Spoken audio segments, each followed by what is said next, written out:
perkenalkan nama saya Nurmalitas Karatri. Pertama-tama saya akan menjelaskan tentang company background dari Starbucks itu sendiri.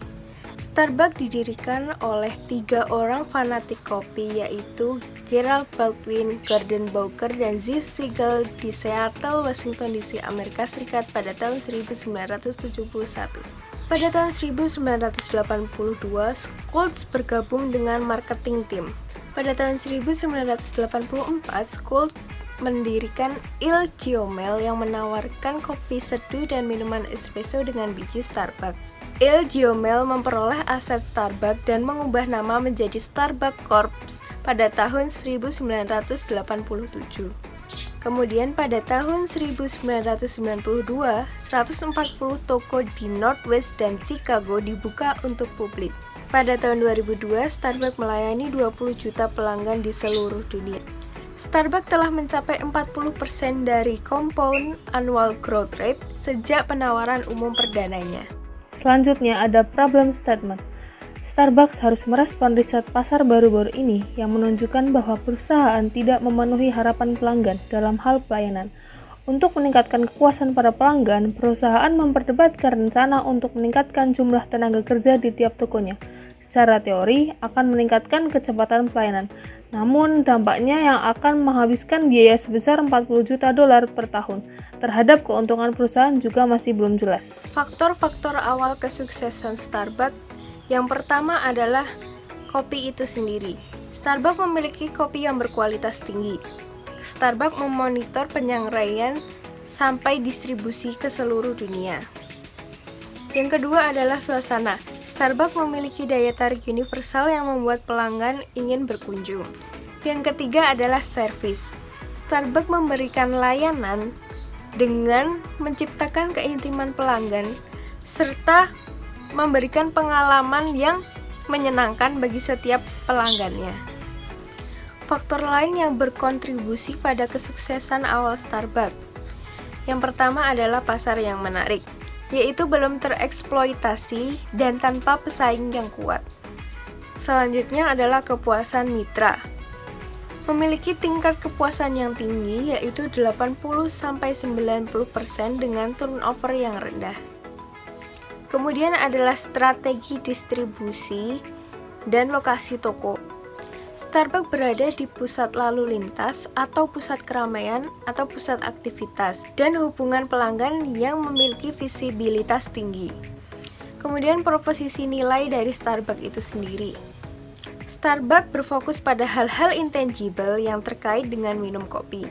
Selain itu, bukan hanya kualitas dan rasa, tetapi juga pengalaman minum kopi itu sendiri di store Starbucks.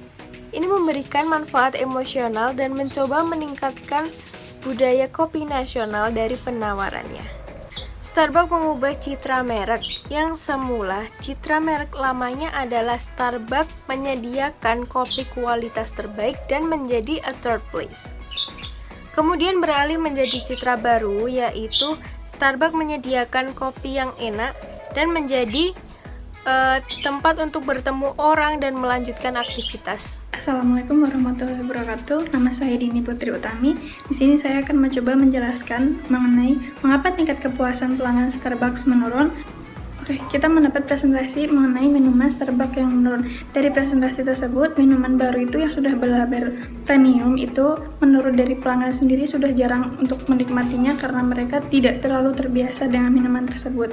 Nah, sedangkan untuk pelanggan lama yang notabene mereka sudah tahu produk-produk lama dari Starbucks sendiri dari berbagai minuman dengan dari berbagai beverage atau dari beberapa makanan itu tadi, mereka akan mencoba menu-menu baru yang dikeluarkan Starbucks entah itu premium atau tidak karena mereka beranggapan karena minuman kopi dari Starbucks itu selalu enak di benak mereka. Nah, di sini Starbucks lebih mengutamakan keuntungan atau profit yang mereka dapat secara tinggi dan mereka akan terus membangun dari toko-toko satu toko ke lainnya untuk dari negara satu negara lain untuk mendapat profit yang tinggi dan meningkatkan citra merek dari mereka. Nah, di sini juga terdapat diferensiasi yang kurang yang dirasakan oleh pelanggan antara Starbucks dengan toko-toko kopi yang lain. Halo, nama saya Alina Maulida Alfianita. Saya di sini akan menjelaskan tentang bagaimana Starbucks dapat berubah dari kondisi awalnya. Perusahaan Starbucks dapat merubah kondisi awal mereka yang sebelumnya berawal dari toko pertama yang dibuka dengan fokus utama berjualan biji kopi. Schultz yang bergabung di tim pemasaran Starbucks kemudian terinspirasi dan meyakinkan perusahaan untuk mendirikan bar espresso.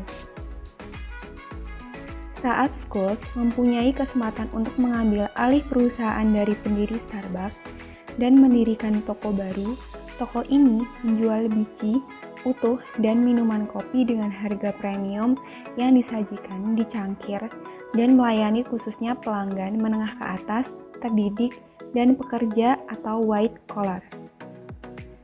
Starbucks memberikan fasilitas ruangan yang nyaman, kursi sofa yang nyaman, ruangan yang bersih, sejuk, dan cocok untuk melepas boring di waktu bekerja.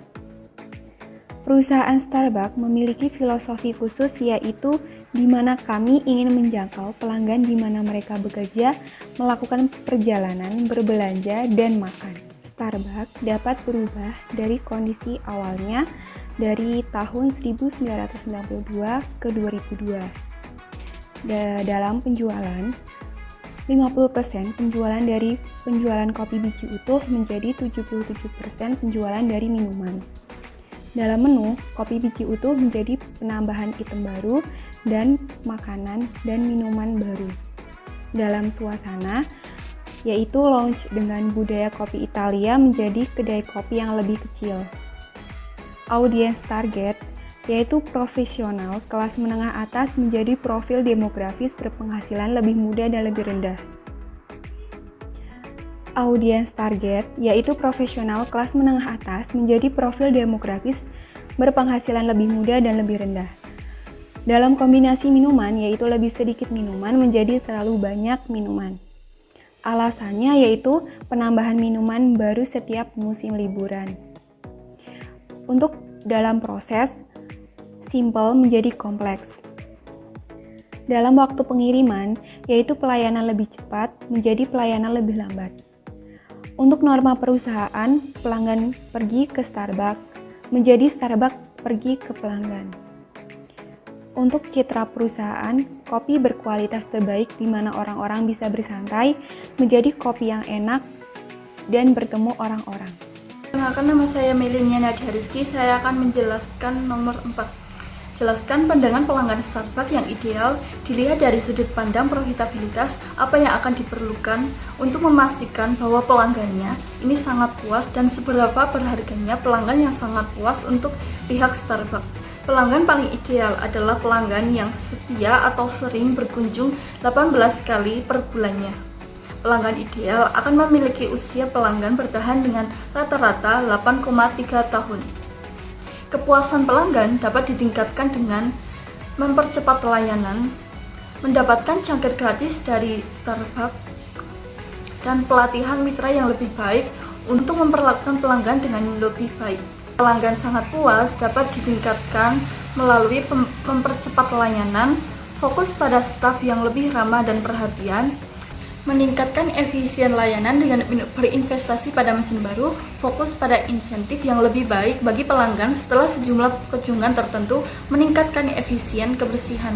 Hai, saya Diah Tirowini dengan NIM 2019-04-10464 akan menjawab pertanyaan nomor 5. Haruskah perusahaan Starbucks melakukan investasi 40 juta US dollar dengan tenaga kerja yang ada di toko-toko mereka? Apa sih tujuan dari investasi ini? Dan apakah mungkin bagi sebuah merek besar menciptakan keintiman dengan pelanggan? Jawabannya ya. Starbucks dapat mengalokasikan uang investasi sebesar 40 juta dolar berdasarkan ukuran toko, jumlah pelanggan, lokasi, dan kebutuhan tenaga kerja secara rata ke semua toko. Selain melakukan investasi, Starbucks perlu melihat lebih banyak ke basis pelanggan mereka dan meningkatkan citra merek serta proporsi nilai mereka untuk menciptakan keintiman. Dan juga dengan menciptakan komunikasi dengan pelanggan merupakan hal yang harus dilakukan, sebab pada dasarnya pelanggan merupakan sasaran utama bagi Starbucks. Jika hubungan antara Starbucks dengan pelanggan terjalin dengan baik, maka kemajuan usaha tersebut akan semakin meningkat. Di sisi lain, pelayanan yang diberikan Starbucks pun cukup memuaskan pelanggan, karena mereka bisa memahami apa kemauan pelanggan, sehingga pelanggan senang dengan pelayanan mereka. Mungkin itu yang bisa kami sampaikan. Jangan lupa ngopi di Starbucks.